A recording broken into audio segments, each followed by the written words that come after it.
അസ്സലാമു അലൈക്കും വറഹ്മത്തുള്ളാഹി വബറകാത്തു. ഒരു വനിത സോഷ്യൽ മീഡിയയിലൂടെ പരിചയപ്പെട്ട ഒരു സുഹൃത്തിനെ സന്ദർശിക്കാൻ ഒരു അറബ് രാജ്യത്തേക്ക് യാത്ര ചെയ്തു.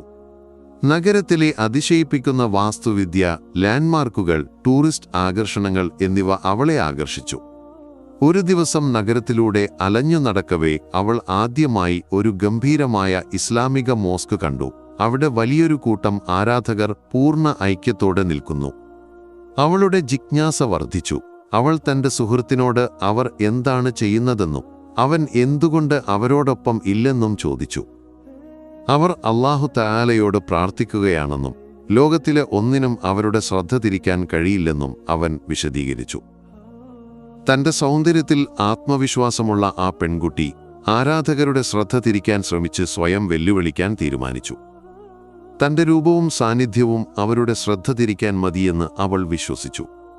ഈ ചിന്തയോടെ അവൾ മോസ്കിൽ പ്രവേശിച്ച് അവരെ ശല്യപ്പെടുത്താൻ ബോധപൂർവം ചലനങ്ങൾ നടത്തി. എന്നാൽ അവളെ അത്ഭുതപ്പെടുത്തിക്കൊണ്ട് ഒരു ആരാധകൻ പോലും അവളുടെ സാന്നിധ്യം ശ്രദ്ധിച്ചില്ല. ഇത് അവളെ പൂർണ്ണമായും ഞെട്ടിച്ചു. പ്രാർത്ഥന കഴിഞ്ഞതിനു ശേഷം അവൾ ആരാധകരെ നയിച്ചിരുന്ന വ്യക്തിയെ സമീപിച്ച് അവർ എന്താണ് ചെയ്തതെന്ന് ചോദിച്ചു. അവർ അല്ലാഹു തആലയോടുള്ള വിനയത്തിലും ആഴമായ ബന്ധത്തിലുമായിരുന്നുവെന്നും ഒന്നിനും അവരുടെ ഭക്തി തകർക്കാൻ കഴിയില്ലെന്നും അവൻ വിശദീകരിച്ചു. സംശയാലുവായ അവൾ അവന്റെ വാക്കുകളിൽ വിശ്വാസമില്ലെന്ന് സമ്മതിച്ചു. അവൻ ക്ഷമയോടെ വിശദീകരിച്ചു, പ്രാർത്ഥന ഒരു ദാസനും അവന്റെ രക്ഷിതാവിനുമിടയിലുള്ള വ്യക്തിപരമായ ബന്ധമാണ്. തുടർന്ന് അവൻ പരിശുദ്ധ ഖുർആനിൽ നിന്നുള്ള വചനങ്ങൾ പാരായണം ചെയ്തു.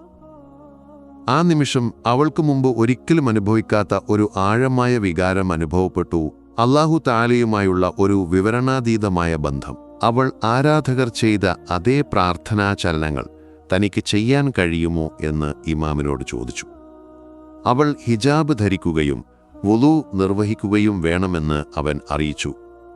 അവന്റെ മാർഗനിർദ്ദേശം ബഹുമാനിച്ച് അവൾ ആ നടപടികൾ പിന്തുടർന്നു. അവൻ അവൾക്ക് പ്രാർത്ഥിക്കുന്ന വിധം ക്ഷമയോടെ പഠിപ്പിച്ചു. ആ അനുഭവത്തിൽ മുഴുകിയപ്പോൾ അവൾക്ക് പ്രാർത്ഥനയോട് ആഴമായ സ്നേഹം തോന്നി. അത് ഇസ്ലാം സ്വീകരിക്കാൻ, മാർഗനിർദ്ദേശം അഭ്യർത്ഥിക്കാൻ അവളെ പ്രേരിപ്പിച്ചു. ഇമാം അവളുടെ ആദ്യത്തെ അവിശ്വാസ പ്രകടനത്തോട് അസഹിഷ്ണുത കാണിക്കാതെ ക്ഷമയോടെയെല്ലാം വിശദീകരിക്കുകയും അവളെ ഇസ്ലാമിലേക്ക് നയിക്കുകയും ചെയ്തു. അവന്റെ ജ്ഞാനവും ദയയും അവളെ ആകർഷിച്ചു. അവൾ പൂർണ്ണഹൃദയത്തോടെ ഇസ്ലാം സ്വീകരിച്ചു. ഈ വീഡിയോയിൽ നമ്മൾ രണ്ട് പ്രധാന വിഷയങ്ങൾ ചർച്ച ചെയ്യും. ഒരു മനുഷ്യൻ 60 വർഷമായി പ്രാർത്ഥിക്കുന്നു, എന്നിട്ടും അല്ലാഹു അവന്റെ പ്രാർത്ഥന സ്വീകരിച്ചിട്ടില്ല. നിർഭാഗ്യവശാൽ പല മുസ്ലിംകളും അറിയാതെ ഓരോ ദിവസവും അവരുടെ പ്രാർത്ഥനകൾ തെറ്റായി നിർവഹിക്കുന്നു. ഒരു പ്രാർത്ഥന നിരസിക്കപ്പെടാൻ കാരണമെന്താണ്? 60 വർഷമായി നീ പ്രാർത്ഥിക്കുന്നുണ്ടാകാം, പക്ഷേ നിന്റെ പ്രാർത്ഥനകൾ സ്വീകരിക്കപ്പെടുന്നില്ല. എന്തുകൊണ്ടാണെന്നറിയാമോ? അബൂ ഹുറൈറ റളിയല്ലാഹു അൻഹു പറഞ്ഞു, ഒരു മനുഷ്യൻ 60 വർഷമായി പ്രാർത്ഥിക്കുന്നു, എന്നിട്ടും അവന്റെ ഒരു പ്രാർത്ഥന പോലും സ്വീകരിക്കപ്പെട്ടിട്ടില്ല. എങ്ങനെ സാധ്യമാണെന്ന് ചോദിച്ചപ്പോൾ അവൻ മറുപടി പറഞ്ഞു, കാരണം അവൻ തന്റെ റുകൂഅ്, സുജൂദ്, ഖിയാം അല്ലെങ്കിൽ ഖുശൂഅ് എന്നിവ പൂർണ്ണമാക്കുന്നില്ല. ഉമർ ബിൻ അൽ ഖത്താബ് റളിയല്ലാഹു അൻഹു പറഞ്ഞു, ഒരു മനുഷ്യൻ തന്റെ ജീവിതകാലം മുഴുവൻ ഇസ്ലാമിൽ ജീവിക്കാം, എന്നിട്ടും അല്ലാഹുവിനു വേണ്ടി ഒരു ശരിയായ റക്അത്ത് പോലും പൂർത്തിയാക്കിയിട്ടുണ്ടാകില്ല. എങ്ങനെ സാധ്യമാണെന്ന് ചോദിച്ചപ്പോൾ അവൻ മറുപടി പറഞ്ഞു, കാരണം അവൻ തന്റെ റുകൂഉം സുജൂദും പൂർണ്ണമാക്കുന്നില്ല. ഇമാം അഹ്മദ് ബിൻ ഹംബൽ റഹ്മത്തുള്ളാഹി അലൈഹി പറഞ്ഞു, ഒരു കാലം വരും, അപ്പോൾ ആളുകൾ പ്രാർത്ഥിക്കും, പക്ഷേ അവർ യഥാർത്ഥത്തിൽ പ്രാർത്ഥിക്കുന്നുണ്ടാകില്ല.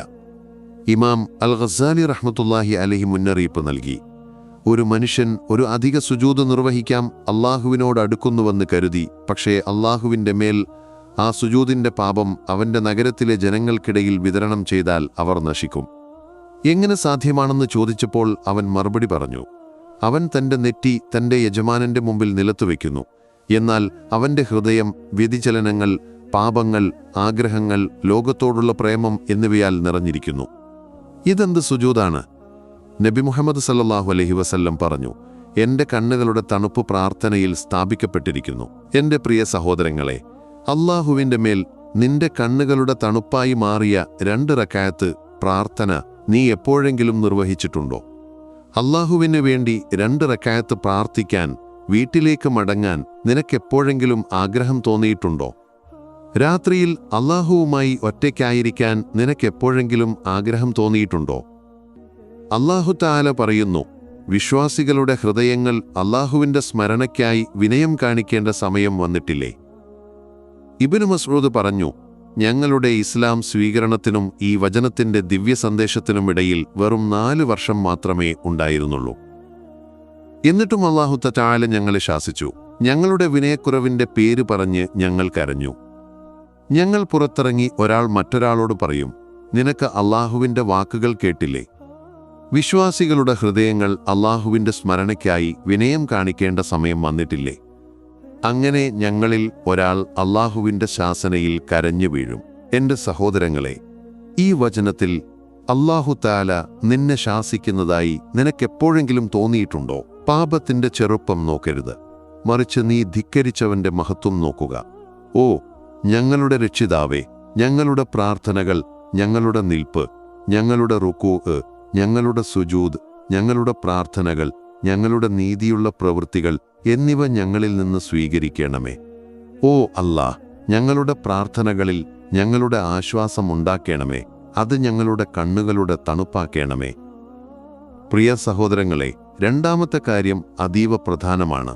ഇത് അവഗണിച്ചാൽ നിന്റെ ഒരു ആരാധനയോ പ്രാർത്ഥനയോ അല്ലാഹു സ്വീകരിക്കില്ല. ആ കാര്യം അല്ലാഹു പ്രാർത്ഥനകളും ആരാധനകളും സ്വീകരിക്കാത്ത 3 തരം ആളുകളിൽ ഒരാളാകരുത് എന്നതാണ്. അല്ലാഹു തആല 3 തരം ആളുകളുടെ പ്രാർത്ഥനകളും ആരാധനകളും സ്വീകരിക്കില്ല. ആദ്യത്തെ തരം അലാഖ് എന്നറിയപ്പെടുന്നു. മാതാപിതാക്കളോട് ദുഷ്പ്രവൃത്തി ചെയ്യുന്നവർ. അവർ മാതാപിതാക്കളെ അനുസരിക്കുന്നില്ല, അവരോട് തർക്കിക്കുന്നു, ബഹുമാനം കാണിക്കുന്നില്ല. ഇസ്ലാമിൽ മാതാപിതാക്കളെ ബഹുമാനിക്കലും പരിചരിക്കലും അത്യന്തം പ്രധാനമാണ്. ഇക്കാര്യത്തിൽ അവഗണന കാണിക്കുന്നവരുടെ ആരാധനകൾ എത്ര പ്രാർത്ഥിച്ചാലും നോമ്പെടുത്താലും ദാനം നൽകിയാലും അല്ലാഹു സ്വീകരിക്കില്ല. അവർക്ക് അവനോട് അടുപ്പം ലഭിക്കില്ല. 2ാമത്തെ തരം അൽ മന്നാൻ എന്നറിയപ്പെടുന്നു. തങ്ങളുടെ ദാനധർമ്മങ്ങളെക്കുറിച്ച് അഹങ്കരിക്കുകയും തങ്ങളുടെ നല്ല പ്രവൃത്തികൾ പ്രചരിപ്പിക്കുകയും ചെയ്യുന്നവർ. ദാനത്തിൻ്റെ യഥാർത്ഥ ഉദ്ദേശ്യം അല്ലാഹുവിൻ്റെ പ്രീതി നേടുക എന്നതാണ്. എന്നാൽ അംഗീകാരവും പ്രശംസയും നേടാൻ വേണ്ടി ദാനം നൽകുന്നവരുടെ ദാനം നിരസിക്കപ്പെടും. ഇസ്ലാം ദാനത്തിൽ വിനയവും നിസ്വാർത്ഥതയും ഊന്നിപ്പറയുന്നു. ദാനം രഹസ്യമായി നൽകുന്നതാണ് ഏറ്റവും നല്ലത്. 3ാമത്തെ തരം വഞ്ചനാപരമായ വ്യാപാരികളാണ് ഉൽപ്പന്നങ്ങൾ വിൽക്കാൻ കള്ളം പറയുന്നവർ. വ്യാപാരത്തിൽ സത്യസന്ധത അത്യന്താപേക്ഷിതമാണ്. എന്നാൽ ഉപഭോക്താക്കളെ വഞ്ചിക്കുന്നവർ നിയമവിരുദ്ധമായി സമ്പാദ്യം നേടുന്നു. അത്തരം വ്യാപാരികൾ അല്ലാഹുവിൻ്റെ കാരുണ്യത്തിൽ നിന്ന് വഞ്ചിക്കപ്പെടുന്നു. കാരണം അവർ വഞ്ചനയിലൂടെ മറ്റുള്ളവർക്ക് ഹാനി വരുത്തുന്നു. ഇസ്ലാം വ്യാപാരത്തിലെ കള്ളവും തട്ടിപ്പും കർശനമായി നിരോധിക്കുന്നു. കാരണം അത് അത്യന്തം നിന്ദനീയമായ പ്രവൃത്തിയാണ്. നമ്മളെല്ലാവരും ഇസ്ലാമിക പഠനങ്ങൾക്കനുസരിച്ച് ജീവിക്കാനും മാതാപിതാക്കളെ ബഹുമാനിക്കാനും സത്യസന്ധമായ ജീവിതം നയിക്കാനും ശ്രമിക്കണം. അതുവഴി അല്ലാഹു നമ്മുടെ പ്രാർത്ഥനകളും ആരാധനകളും സ്വീകരിക്കും. പ്രിയപ്പെട്ട കാഴ്ചക്കാരെ, ഈ വീഡിയോ അവസാനം വരെ കണ്ടിട്ടുണ്ടെങ്കിൽ വീഡിയോ ലൈക്ക് ചെയ്യാനും ചാനലിന് സബ്സ്ക്രൈബ് ചെയ്യാനും നോട്ടിഫിക്കേഷൻ ബെൽ ഓൺ ചെയ്യാനും മറക്കരുത്. ഈ വീഡിയോ മറ്റുള്ളവരുമായി പങ്കുവയ്ക്കാനും മറക്കരുത്.